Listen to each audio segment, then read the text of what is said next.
So this time we are talking again from a theological perspective about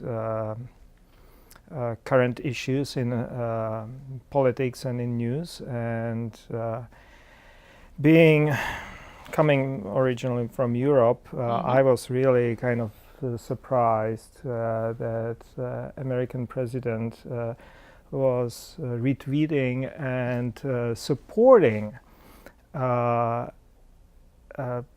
someone who is convicted of religious aggravated harassment. So you're referring to those far-right anti-Muslim videos that he posted? Yes, or reposted Right. from Britain First, which is a scary movement, absolutely fringe. Yeah. And already is creating a diplomatic storm. Well, the British between- government yeah. came out and condemned what he did. Not only that, but interesting thing is that the British government sent ambassador to United States, to White House, to protest that, which I haven't heard anything of that kind among allies. I have not heard that. I'd say I was surprised, but at this point nothing surprises me. But I think it's still really important for us to recognize that even if there's not an impact in the voting booth, there is an impact in terms of the ways that people think and the ways that those who maybe don't know a lot about backgrounds different than theirs or people they disagree with can get charged up by these kind of videos, or those who are already anti-Muslim or anti-immigrant or whatever the case may be can see those videos and use that to get even more wound up about it and maybe do some things that are not so great. And that's exactly why I think that it is good that we are talking about it. Yes. Because this is that theological or religious dimension of it. And of course there are other hot button issues, but religion is definitely one of those. And pushing those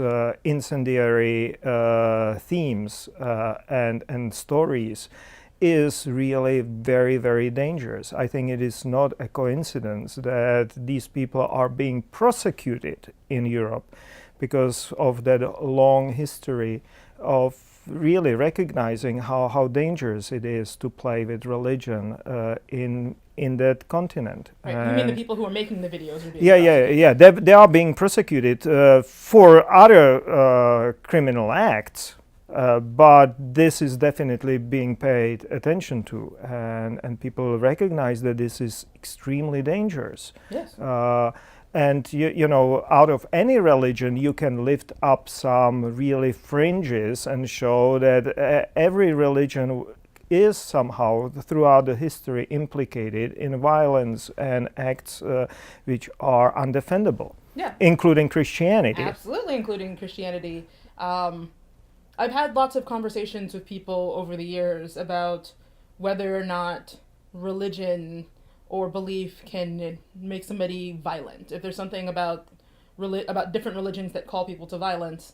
And I usually come down on the side of it's not necessarily that religions in of themselves are violent, it's that people are violent. And people are selfish, and people will try and twist things to their own gain. And they will use violence to do that, and they will do that for religious things, and they will do that for secular things. And it is important that if we are going to be responsible religious people, we need to go through and recognize, A, what violence has been done in the name of our religion, and B, how can we make sure that we are not a part of that? That we are not spreading hatred, that we are not promoting violence in the name of our religions. Our religions do not necessarily promote destructive acts, but destructive acts happen.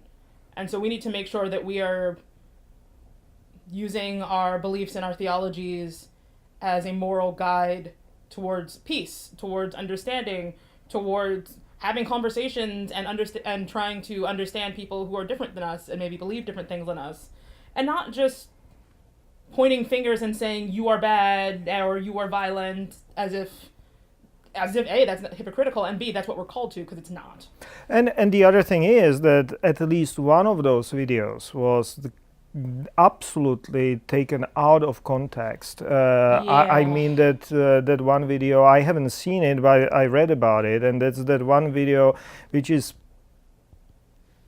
presented as happening, say, in Great Britain. All three are, you know, like acts of violence in the name of religion in Great Britain. And I think that hardly, if any, of those three actually happened there. Right. And one I mentioned, which is clearly not motivated or did not happen in Great Britain, and most likely was not primarily motivated by religion at all, is the one from Alexandria in Egypt, where it was a political struggle in between the political fractions in Egyptian society. Wow. That is the one where the guy is thrown from the roof of the building. I have purposely not watched these videos. Yeah, I haven't seen them also, but I heard about it, and Okay. it has been in circulation. And so, you know, pretending that this is violence happening in the name of Islam in Great Britain is simply misleading. Right. And retweeting something like that is just mind-boggling. And I think that really speaks to the responsibility that we have as people of faith, as people in the world, to really make sure that if we're going to post something on the internet, or if we're going to share something on the internet, that we understand what's actually going on. Checking to see for things like if there's information, are there sources, is there evidence that the video has been edited or doctored in any way? Is this footage that can be found elsewhere? Like, this is a really big version of that, but a different version is there's an organization, I believe it's called Project Veritas, which has been known to doctor videos and try and get these like gotcha moments to trap people in lies, basically. And all of their videos are actually not true. They had the one about Planned Parenthood, and which wasn't true. They just tried to trap the Washington Post using a doctored video, and the Washington Post just released the unedited video to prove that they were not telling the truth. And these are the kind of things that when you see them happening, they seem really silly, but if they're being shared and they're becoming part of the national mindset, then things that are blatantly false suddenly become the facts. And that shouldn't be how facts work. It shouldn't be how communication works. It shouldn't be how we spread information. We shouldn't be spreading lies, and we should be doing the work to make sure that we aren't doing that. There is in philosophy and sciences, there is a word for it, or political sciences, and it is propaganda and disinformation. Yes. You know, and I think that spreading propaganda and disinformation is very, very dangerous. It is very dangerous that it is coming from the highest position in our state or in our federal government, and also what kind of disinformation and propaganda it is spreading is very scary, because this is racist and religiously hateful. Yes. And for that, I think that Christians should stand up and defend our Muslim neighbors and work towards interfaith, interreligious dialogue and understanding and peace. I could not agree with you more. When it comes to being in positions of authority, whether that means you're the president, whether that means you're a pastor, whether that means you're just an authority figure to somebody else in your life, you shouldn't be spreading messages of hate, and you shouldn't be spreading lies. And it's that simple. And as Christians, we need to stand up against both bigotry and misinformation. The truth shall set us free. Yeah, amen to that.